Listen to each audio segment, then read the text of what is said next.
who really the cronies are and who really lines up with the oil industry. For more, let me bring in California Congresswoman Maxine Waters. She wants to prohibit any new drilling and impose a moratorium on all offshore drilling. Congresswoman, good to have you with us tonight. Thanks so much. Delighted to be with you, and I thank you so very much for giving me an opportunity to join with many others who are just outraged at this environmental disaster, the worst in our history as it relates to oil drilling, and to not only keep the pressure on BP, but to talk about this whole claims process.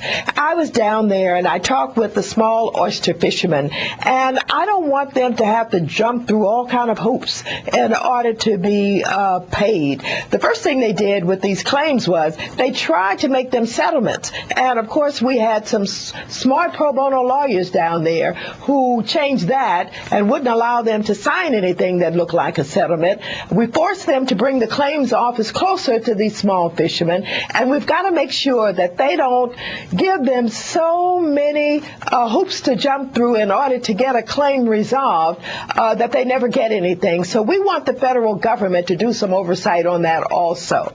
Who in the federal government, Congresswoman, how would this be administered? I've heard comments coming from politicians saying that BP is going to make the people of the region whole. Now, who in the heck is going to have the oversight of that? This is going to go on for years, if not even a decade or two. How are you going to make these people whole? No, we cannot. We have to, number one, what we have to do is quickly construct a system by which we not only use our government resources and power to put together a claims process that will force them to have to pay the money, and even if we have to step in, we have to make sure that we have a system where we get our money back from them. But the first thing to do is to make sure that these billions of dollars that it's going to cost them will be paid in the claims process in a way that's expedited to keep them from having to jump through many hoops. We can do that.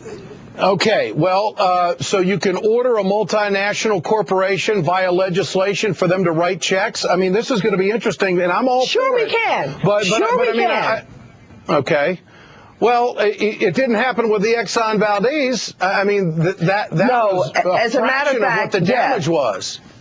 Well, let me just say this. All of those members of Congress and public policy makers who have been standing up for the oil companies and making sure that they protected them, screaming about our dependence on foreign oil and talking about drill, baby, drill, their mouths are being shut now with this disaster. They cannot credibly stand up and support them. They're going to have to vote to have a claims process that makes good sense and that will reimburse all of these small fishermen whose livelihoods depend on this. And so we're in a good position to demand a moratorium at this point. Okay. A good position. All right. Let's talk about offshore drilling. There's a CBS News poll out there, and it seems that a week ago, 45% of the people favored it. Now it's down to 40, and the opposition is growing from 46 now up to 51% of the American people oppose offshore drilling. What does this mean? If you listen to Bobby Jindal, if you listen to